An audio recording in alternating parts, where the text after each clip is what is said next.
بسم الله السلام عليكم. إذا في إطار تحضير للامتحان الوطني je vais vous présenter une révision générale de chimie qui comporte un exercice qui est un examen normalisé avec un résumé. L'exercice comporte deux parties. L'étude d'une solution acide avec titrage ou bien dosage et les piles. On commence par la première partie. Voilà.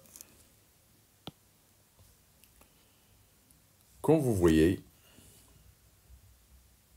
la chimie, il s'agit de la transformation acido-basique et l'étude d'une pile. Les deux parties sont indépendantes. On commence par la première partie.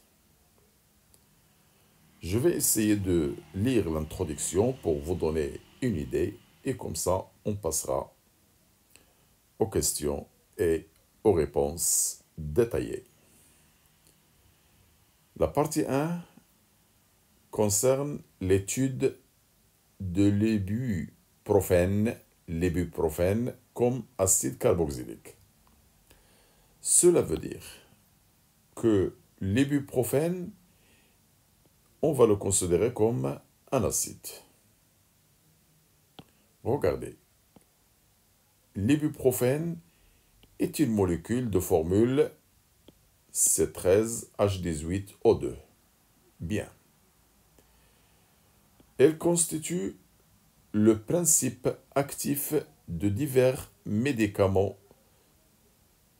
de la classe des anti-inflammatoires qu'on trouve dans la pharmacie. C'est une introduction. Cette partie vise l'étude d'une solution aqueuse de l'ibuprofène, autrement dit solution aqueuse de l'acide. Donc lorsqu'on dit ibuprofène, on doit penser à une solution acide. Le titrage d'une solution aqueuse de l'ibuprofène de l'acide. Donc titrage acide-base. Comme donné, vous avez la molécule de l'acide. Alors petit 1, l'étude d'une solution aqueuse de l'ibuprofène. Alors j'ai choisi cet exercice parce qu'il ressemble à beaucoup d'exercices, à beaucoup d'examens. Donc presque dans tous les examens, on trouve ce genre de questions. Voilà. Regardez les données. Le pH d'une solution aqueuse d'ibuprofène de concentration C vaut pH égale 2,5 à 25 degrés. Donc on vous a donné une solution acide avec une concentration et mesure de pH. Bien, l'équation de la réaction modélisant la transformation de l'ibuprofène de l'acide avec l'eau. Alors regardez la molécule de l'ibuprofène, il va réagir avec l'eau. Et comme vous savez, si jamais on ne vous a pas donné cette équation, vous devez l'écrire vous-même. Alors regardez l'acide, qu'est-ce qu'il doit céder? Un proton H+. Alors le 18, il va devenir 17. Et la molécule qui n'a pas de charge, il va perdre une charge, il devient -1. Alors que l'eau, il va capter le H+, le H2, il devient H3, et comme vous voyez, le 0, il devient +1. Je vais vous rappeler comment ça se passe, le transfert de H+, entre l'acide et la base dans la réponse. Bien. Bon, l'essentiel, on vous a donné ici l'équation. Alors, comme première question, regardez. Montrez que cette transformation est limitée. Cela veut dire quoi? Vous allez chercher quoi pour justifier cette transformation limitée? Bien sûr, vous allez chercher le taux d'avancement. Il y a deux possibilités, soit égal à 1, soit taux inférieur à 1. Donc, pour montrer que la réaction est limitée, il faut trouver taux et montrer que c'est inférieur à 1. Voilà. Deuxième question. Calculer la valeur de quotient de réaction à l'équilibre du système chimique. Oh, le quotient de réaction à l'équilibre, c'est pareil que la constante d'équilibre. Produit des concentrations de produits sur produit des concentrations des réactifs en tenant compte des exposants des puissances. Après, on déduire la valeur de pK. N'oubliez pas que lorsqu'il s'agit d'une réaction entre l'acide et l'eau, toujours le Ka, c'est bien le quotient de réaction à l'équilibre, c'est bien la constante d'équilibre. Et si on connaît le Ka, qui est bien sûr que R équilibre qu'on a déjà trouvé, on peut déduire le pK. Et vous savez que le pK, c'est moins log de K. Voilà. Ça, c'est pour la première partie. Regardez la deuxième partie. Le titrage d'une solution aqueuse d'ibuprofène. Oh.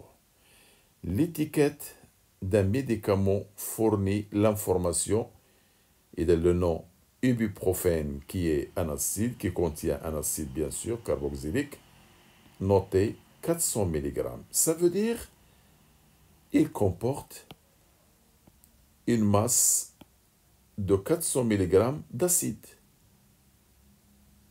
Alors on va essayer de démontrer, en se basant sur le titrage, que c'est bien dans la solution qu'on a préparée, il y a bien 400 mg. On va vérifier cette valeur. Alors, on dissout un comprimé. Donc le comprimé de quoi? De l'ibuprofène. Contenons l'ibuprofène selon un protocole bien défini afin d'obtenir une solution aqueuse S d'ibuprofène de volume V égale 100 ml. Le sachet de l'ibuprofène, c'est-à-dire il contient un acide. Alors on va le dissoudre dans l'eau pour avoir une solution qu'on a nommée S de volume Vs égale 400 ml. Cette solution, il doit avoir une concentration qu'on va appeler CS. Bien.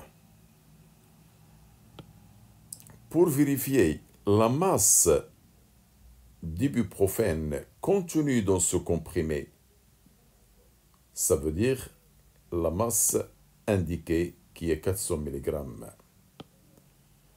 On procède à un titrage acide-base de volume Vs, du volume Vs qu'on a déjà préparé, par une solution aqueuse d'hydroxyde de sodium, qui est une solution basique de concentration molaire connue, en utilisant le dispositif expérimental de la figure 1.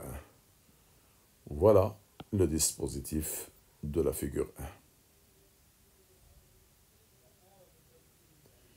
Alors regardez la figure 2 dans la courbe de pH en fonction de VB et une courbe de dPH sur dVB en fonction de VB obtenue lors du titrage, qui est celle-ci. Alors il y a le pH et le dPH. Alors on fonctionne du volume. Regardez les questions. Nommez les éléments du dispositif expérimental 1, 2, 3, 4 sur la figure 1. Voilà. Il faut donner le nom de ces éléments. 2. Parmi les courbes 1 et 2 de la figure 2, quelle est celle qui représente le pH en fonction du volume? Donc vous avez deux courbes. Voilà la première et voilà la deuxième. Laquelle représente la variation du pH en fonction du volume. Après, déterminez graphiquement la valeur VBE versée à l'équivalence. Écrire l'équation de la réaction qui a eu lieu lors du dosage, sachant qu'elle est totale. calculez la valeur de la quantité de matière. Alors d'habitude, on vous demande de calculer la concentration. Non, ici, on a demandé la quantité de matière, de l'acide. Alors n'oubliez pas que la quantité de l'acide, c'est C de l'acide fait V de l'acide. Au lieu de CaVA, on peut garder Na. Bien sûr, de l'acide qui est l'ibuprofène, qui se trouve dans la solution S qu'on a préparée. Déduire de cette quantité qu'on a trouvée, déduire la masse M d'ibuprofène dans le comprimé et la comparer à celle indiquée sur l'étiquette. Bien sûr, il faut trouver la masse qu'on a déjà signalée, qui est 400 mg, ou bien très proche. Alors, la deuxième partie qu'on va voir dans la vidéo numéro 2, ça concerne la pile. Regardez, voilà, l'exercice, ça comporte un schéma avec des questions. Bon, on laisse pour la prochaine fois. Pour la prochaine vidéo, bien sûr. Alors, comme ça, je vous laisse... vous pouvez mettre, par exemple, je vais essayer d'effacer tout ça pour vous laisser lire tranquillement. Essayez de faire un effort. Essayez de faire un effort. Après, vous passez à la deuxième partie qui est le titrage. Alors, je vais effacer tout ça pour vous laisser lire tranquillement. Voilà, vous pouvez mettre pause et comme ça, vous pouvez lire tranquillement. Voilà. Après, je vous donne la suite.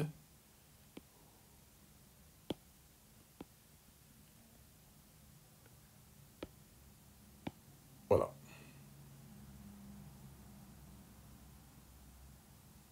Et la deuxième partie, ça concerne la pile de transformation spontanée. Et voilà la suite. Bien. Après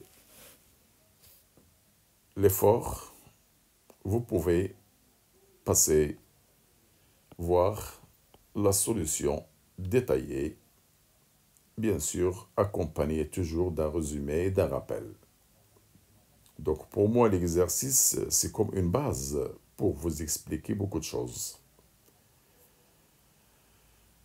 Alors comme vous voyez, j'ai commencé par la première partie qui est l'étude de l'ibuprofène qui joue le rôle d'un acide carboxylique. Alors, on a préparé une solution de l'ibuprofène. L'ibuprofène, il a une formule, comme vous voyez, c'est un acide, il a une concentration, cette solution, et un pH à une température. On vous a donné l'équation de la réaction de l'ibuprofène avec l'eau. Supposons qu'on vous demande d'écrire l'équation. Vous allez prendre la molécule de l'acide comme ça et l'ajouter à de l'eau et on va essayer de faire la suite. Alors, essayez de retenir cette règle que je vais vous présenter. Alors, un acide, il a toujours une base conjuguée. Regardez, pour passer de l'acide à la base, toujours on retranche un hydrogène et une charge. Alors, on va l'appliquer ici. L'acide maintenant, alors, il a 18 hydrogènes, donc il doit garder 17. C13, H17, O2. Et il n'a pas de charge, donc 0 moins 1, c'est moins. Voilà. Le contraire, si cette molécule c'est un acide, alors l'eau, il va jouer le rôle d'une base. Alors la base, qu'est-ce qu'il va faire? Il va capter H+. Cela veut dire, pour passer d'une base à un acide conjugué, on va faire le contraire. On ajoute un hydrogène et une charge. Alors, regardez comment je vais faire pour écrire la base de l'acide de cette base H2O. Je vais ajouter un hydrogène. J'ai un 2, j'aurai avoir 3, avec le O toujours. Elle n'a pas de charge, donc je vais ajouter une charge plus 1, ça va être plus. Et voilà comment on écrit une équation en général entre un acide et une base. Bien. Alors, dans cet exercice, on vous a donné l'équation écrite. C'est pas grave, on va l'exploiter. Alors, regardez la première question. On montre que la transformation ou bien la réaction chimique est limitée. Cela veut dire qu'on doit chercher quoi? Le taux d'avancement final de la réaction, taux.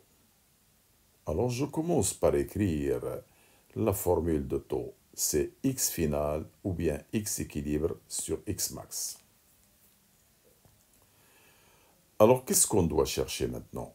On doit chercher X équilibre et aussi X max. Alors, le X équilibre et le X max. Pour les déterminer, qu'est-ce qu'on doit faire? On doit dresser un tableau d'avancement comme d'habitude. Même si on ne vous le demande pas, vous devez le tracer, le compléter pour l'exploiter. Alors d'habitude, vous avez l'habitude d'écrire l'équation de la réaction qui est celle-là. Voilà. On vous l'a déjà donnée. Sinon, vous allez l'équilibrer et la placer dans cette position. L'état, vous avez l'état initial, intermédiaire et final. L'avancement, toujours il y a un 0, x et x équilibre ou bien x final, c'est la même chose. Alors la quantité initiale, c'est toujours C fois V pour une solution, multiplié par V. L'eau, on le considère en excès, toujours dans les réactions chimiques où il y a les solutions aqueuses, on considère l'eau en excès. Par contre, dans la chimie organique, l'eau, elle est considérée comme une espèce comme les autres. On travaille avec l'eau comme un produit ou un réactif, donc vous devez marquer sa quantité de matière. Bon, l'état initial, 0 et 0. Alors maintenant, que se passe-t-il? Le CV avec moins x, parce que le coefficient c'est 1. Et là, j'ai un 1, donc ça va être un x. Et là, j'ai un coefficient 1, donc c'est un x. Et je vais mettre x équilibre, et là, x équilibre. Et là, CV moins x équilibre. Vous avez l'habitude de faire ça. Alors, qu'est-ce que je cherche? Je cherche x équilibre et x max pour déterminer taux. Alors, d'après le tableau, x équilibre, regardez, le x équilibre qui est celle-là ou celle-là, c'est la quantité des ions H3+, ou bien de C13H17O2-. Alors, je préfère travailler avec toujours H3+. Pourquoi? Parce qu'on vous donne toujours une indication, par exemple le pH. Le pH a une relation avec H3+. Alors, X équilibre, c'est la quantité de H3+. Regardez, X équilibre, c'est la quantité de matière. Alors, tout ce qui est marqué dans le tableau, ce sont des quantités de matière. Oh, n'oubliez pas ces formules. La concentration effective, c'est la quantité sur le volume. Cela veut dire la quantité, c'est toujours la concentration molaire multipliée par le volume.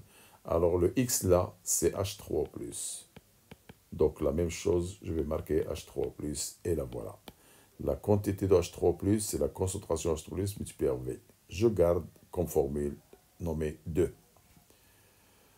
Alors, pour déterminer X max, on suppose que l'acide est un réactif limitant. C'est-à-dire, je prends cette quantité de l'acide et la mettre égale 0. Pour la mettre égale 0, il faut toujours transformer X équilibre en X max.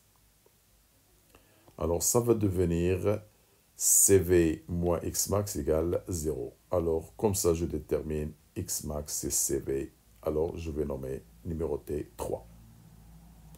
Alors, regardez maintenant, j'ai numéroté cette formule numéro 1. Voilà, je reprends. Cette formule, elle est numérotée numéro 1. Je vais remplacer X équilibre et X max. Cela veut dire, je vais remplacer 2 et 3 dans 1. Alors, je remplace 2 et 3 dans 1. Alors, c'est quoi X équilibre? On a trouvé c'est H3O plus V. Et c'est quoi X max? C'est V. Je vais simplifier les V. Alors, je vais trouver taux égale H3O plus sur C. Ah, n'oubliez pas que H3O plus, c'est toujours 10 moins pH. Alors, je vais remplacer le H3O plus par 10 moins pH sur C. Et comme ça, je trouve cette formule. Très bien. Regardez. Parfois, dans les exercices, dans les examens, on vous demande de déterminer l'expression de taux en fonction, regardez, de C et pH. Alors, cela veut dire que vous êtes obligé de trouver cette formule. Ou bien déterminer taux en fonction de C et H3+. Vous devez trouver cette formule. Et après, on vous demande de calculer, c'est-à-dire de faire une application numérique. Et bien voilà, le pH il est donné, c'est 2,7 et la concentration est donnée 5,10-2. Avec les calculs, on va trouver presque 0,04, donc ça veut dire 4%. Alors, qu'est-ce qu'on va dire pour justifier la réponse? Puisque taux est inférieur à 1, donc la réaction, elle est limitée. Bien. Dans la deuxième question, on vous a demandé de calculer le quotient de réaction à l'équilibre. Eh bien, j'écris la formule. C'est le produit. Regardez l'équation, elle est marquée à côté. Je vais changer de couleur. L'équation, elle est marquée là. Je prends les produits, la concentration, le produit des concentrations, divisé par le produit des réactifs. Oh, j'ai l'eau. Donc l'eau, on remplace toujours par 1. La concentration de l'eau, toujours, elle est remplacée par 1 dans les solutions aqueuses. Il me reste seulement l'acide en bas. Et je n'oublie pas que c'est à l'état final ou bien à l'état d'équilibre. Bien, normalement, le tableau est déjà dressé. Donc, ce n'est pas la peine de le redresser encore une fois. Moi, je l'ai écrit ici tout simplement pour qu'il soit proche. Alors, d'après le tableau, regardez le X équilibre là et là. C'est la quantité de ces deux ions. Ça veut dire les deux ions, ils ont même X équilibre. Alors, pour les transformer en concentration, je vais diviser par le volume de la solution. Je divise par V, par V, par V. Ah, la quantité sur le volume, c'est la concentration. La quantité sur le volume de cet ion, c'est la concentration de cet ion. Et ça va rester X équilibre sur V. Je vais numéroter cette relation 2. Pour le réactif, sa quantité, c'est CV moins X équilibre. Voilà, selon le tableau, bien sûr. Je vais diviser par V. Alors, je divise ici par V, là par V et là par V. Le V avec le V, ça reste C. X équilibre sur V, la voilà. Et la quantité sur V, c'est la concentration. Oh, X sur V, regardez le X sur V là. Le X sur V qu'on a trouvé, c'est bien la concentration H3+. Je vais remplacer le XV par H3+. Et ça va devenir C-H3+. Je vais numéroter 3.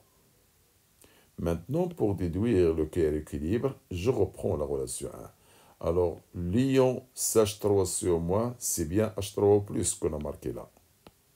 Alors, je vais remplacer, ça va devenir H3O+, H3O+, c'est H3O+ au carré. Et en bas, la concentration de l'acide, c'est bien C moins H3O+. Là. Alors, il faut toujours savoir y arriver à cette relation, parce que c'est une formule très très importante qui va nous mener vers plusieurs relations qu'on vous demande. Bon, on a déjà trouvé, alors, on a déjà trouvé taux égale H3O+ sur C. Je vais vous la montrer encore une fois. Le taux égale H3O+ sur C. C'est bien cette relation. Je vais l'exploiter. Pourquoi? Parce que je veux calculer QR équilibre. Moi, je ne connais pas H3O+. Je connais taux. Je connais C. Alors, je vais exploiter cette formule. H3O+, c'est ce taux. Bien. Alors, je remplace le H3O+, là, par C fois taux. Ça va devenir C carré, taux carré. Et le C là, ça reste à sa place. Et le H3O+, par C fois taux. Voilà, multiplié par 2. Je vais factoriser le C et je peux simplifier le C et ça va devenir cette formule-là. N'oubliez pas que dans des examens, on vous demande de montrer cette relation. Ça veut dire de chercher QR équilibre en fonction de C et taux. Donc, vous êtes obligé de faire tout ce que j'ai fait pour y arriver. Et pour le calcul, application numérique. On a déjà ces données. Le taux, c'est ce qu'on vient de trouver 0,04 au carré sur 1 moins 0,04 et je trouve cette valeur 100 unités. Très bien. Dans la troisième question, déduire le pKa du couple acide-base. Donc le pKa, ce n'est pas une constante de l'acide, ce n'est pas une constante de la base, mais du couple acide-base. Alors, regardez le rappel. Pour une réaction d'un acide avec l'eau, toujours Ka, c'est QR équilibre, c'est la constante d'équilibre. J'ai dit la réaction d'un acide avec l'eau. Alors, s'il s'agit d'une base avec l'eau, non. Le Ka, elle est différente de QR équilibre et de K. Avec le Ka, c'est 10 moins pKa, et le pKa, c'est moins log de K. Ça, c'est un rappel de cours. Bien, on a déjà trouvé QR équilibre. Donc, on a Ka égale à QR équilibre. Donc, il est égal à cette valeur déjà trouvée. Donc, pour déterminer le pKa, c'est moins log de Ka. Ça veut dire c'est moins log de la valeur de QR équilibre. Et avec la machine, on peut trouver cette valeur. Alors, pour ne pas vous tarder, j'arrête là. Je vous laisse lire ou bien mettre pause pour la deuxième question, qu'il s'agit du titrage ou bien dosage. Alors, voilà la suite. Et on va continuer la suite dans la partie numéro 2. Et comme vous voyez, après la partie numéro 2, voilà, comme vous voyez, la solution que je vais présenter, on passera à la partie numéro 3 qui concerne la partie des piles ou bien des transformations spontanées. Merci pour le suivi. N'oubliez pas de faire ce qu'il faut faire. Merci.